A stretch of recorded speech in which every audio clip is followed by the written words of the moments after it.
Selamat pagi cikgu dan rakan sekelas saya. Hari ini saya akan membentangkan subtopik 5.2 iaitu perluasan kuasa dinasti Brooke di Sarawak.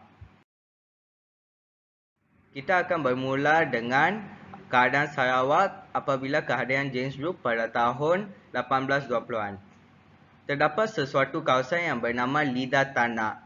Ia berletak di Sungai Sarawak. Ia merupakan kawasan yang paling strategik kerana mampu mengawal kegiatan perdagangan sungai dan kawasan pendalaman.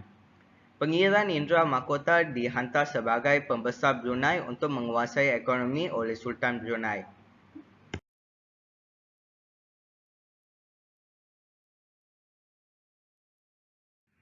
Baik, sekarang kita akan melihat tokoh yang terlibat dalam percaturan politik dan pemerintahan di Sarawak pada tahun 1830-an hingga 1840-an.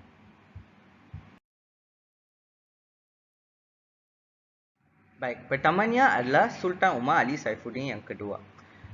Ia merupakan Sultan ke-23 di Brunei. Beliau memerintah dari tahun 1827 ke 1852. Ini adalah beliau. Beliau berhasrat mengawal kegiatan perdagangan di Sarawak, manakala Pengiran Indra Mahkota mendirikan pusat pentadbiran di Kuching. Tindakan ini menimbulkan perbalahan dengan pembesar tempatan kerana Pengiran Indra Mahkota mengenakan cukai yang tinggi dan kerahan tenaga. Beliau dipimpin oleh Datuk Patinggi Ali yang ingin membebaskan Sarawak daripada cengkaman Pengiran Indra Mahkota. Baik, next slide adalah tentang Datuk Patinggi Kaim Abang Ali.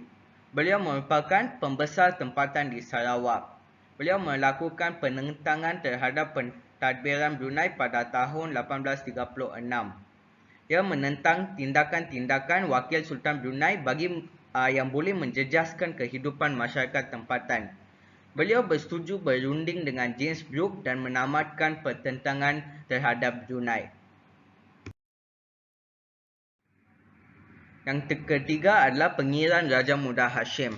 Beliau merupakan bapa saudara Sultan Brunei dan dihantar untuk menyelesaikan masalah di Sarawak. Beliau memujuk Datuk Patinggi Ali dan Pembesar Melayu, namun gagal. Jadi beliau meminta bantuan James Brooke.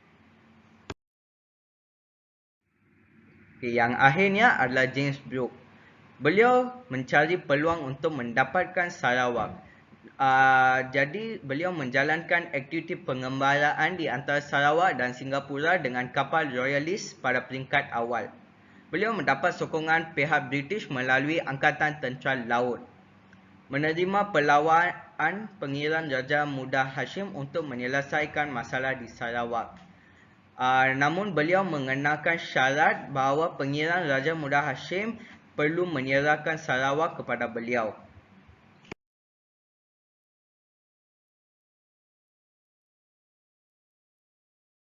Baik, next slide kita akan melihat 4 strategi yang digunakan oleh James Brooke iaitu rundingan, ugutan, perjanjian dan ketenteraan dalam usaha mencapai matlamatnya mendapatkan kuasa pemerintahan di Sarawak. Okey, yang pertamanya rundingan. Beliau berunding dengan Pengiran Raja Muda Hashim apabila beliau diminta untuk menyelesaikan pertelingkahan berlaku di Sarawak. Sarawak ditawarkan kepada James Brooke. Tawaran ini dilakukan sebanyak 2 kali sebelum beliau menerimanya. Yang kedua adalah ugutan. Brooke melakukan ugutan sebanyak 2 kali. Iaitu pertamanya terhadap Pengiran Raja Muda Hashim yang cuba berdola-dalik dan tidak bersetuju dengan rundingan yang dilakukan sebelumnya. Iaitu menyerahkan Sarawak kepada James Brooke. Bagi mengatasi hal ini, James Brooke mengunggut Pengiran Raja Muda Hashim bahawa beliau akan menyerang kedudukannya di Kuching.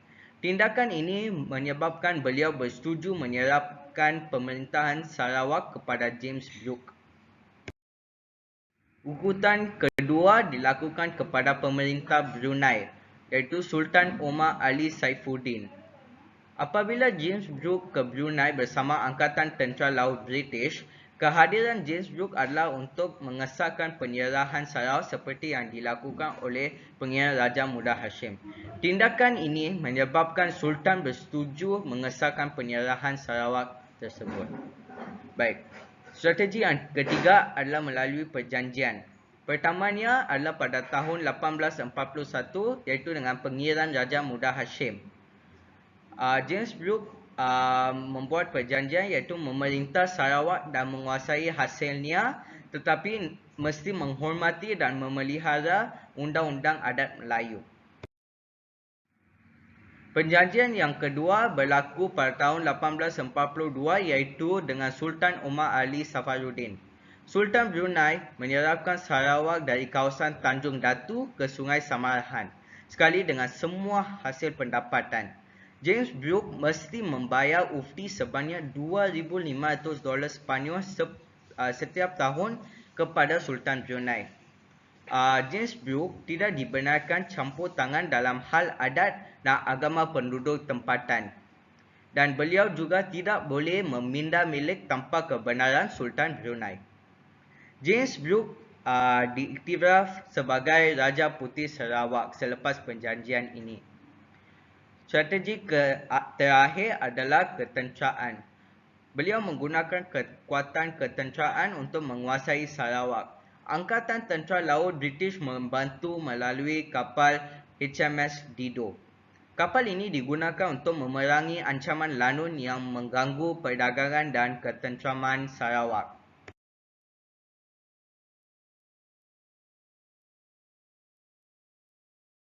Baik, slide seterusnya adalah 7 cara pengukuhan kuasa James Brooke di Sarawak dalam usaha mencapai matlamatnya.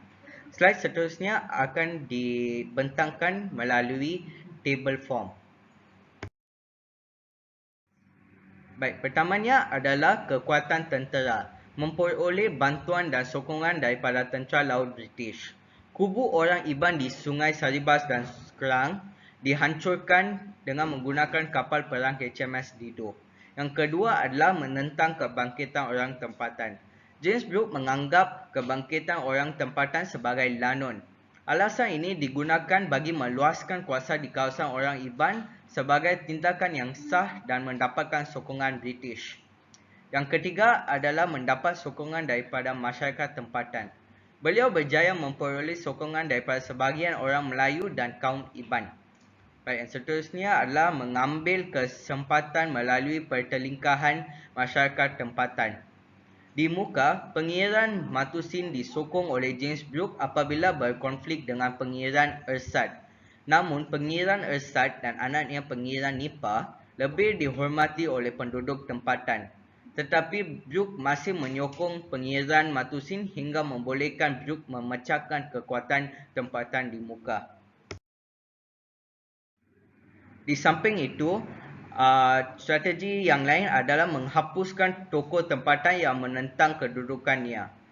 Brooke berjaya menyingkirkan tokoh tempatan yang menentangnya. Sharif Masaho yang dituduh terlibat dalam pakatan menyingkirkan Brooke dibuang ke Singapura.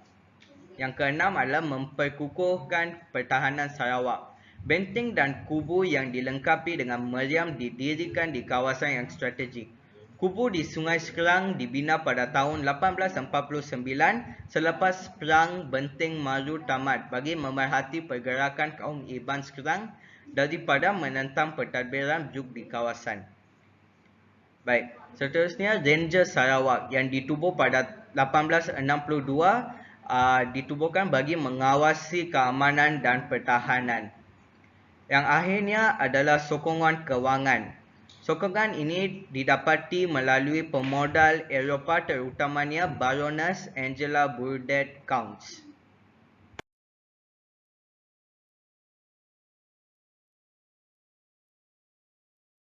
Baik, slide terakhir adalah kronologi perluasan kuasa dinasti Brooke pada tahun 1841 hingga 1905. Baik, pertamanya adalah pada tahun 1841 apabila James Brooke memperoleh kawasan Kuching, kemudian ia merangkumi kawasan diri dari Tanjung Datu ke Sungai Samarahan. James Brooke berjaya menguasai Batang Lupar dan Sungai Saribas. Pada tahun 1853 pula, penentangan orang Iban di Saribas dan Batang Lupar berjaya ditumpaskan dengan menggunakan alasan menghapuskan lanun. Sadong, Batang Lupar, Saribas dan Kalaka berjaya diperoleh oleh James Brooke sebagai alasan separuh daripada hasil pendapatan wilayah ini diberikan kepada Sultan Abdul Mumin. Yang ketiga adalah pada tahun 1861.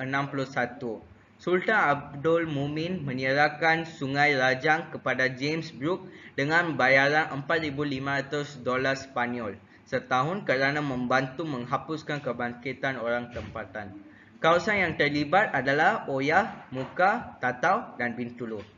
Ini adalah petanya. Pada tahun 1883, orang Kayan yang mendiami kawasan Sungai Baram bangun menentang Kesultanan Brunei. Charles berjaya mendapatkan Baram dan seluruh lembangan Sungai Baram daripada Sultan Brunei dengan bayaran ufti iaitu $4,200 Spanyol setahun. Beliau merupakan Charles Vyner Brooke, Raja Putih Sarawak yang ketiga dari tahun 1917 hingga 1946. Baik, pada tahun 1885, kawasan di Sungai Trusan diperoleh Charles Brooke dengan bayaran $4,500 Spanyol yang diserahkan kepada Temenggung kerana kawasan itu di bawah penguasaan beliau.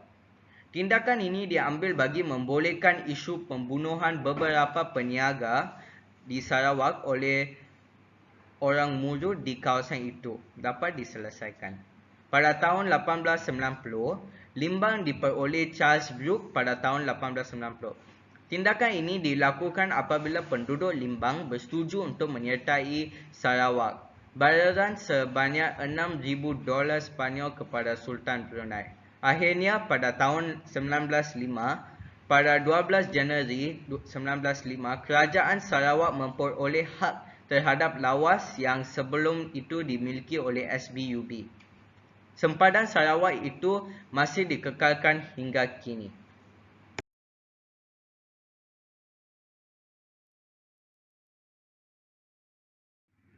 Saya berterima kasih kepada cikgu untuk memberikan saya peluang untuk membentangkan subtopik ini.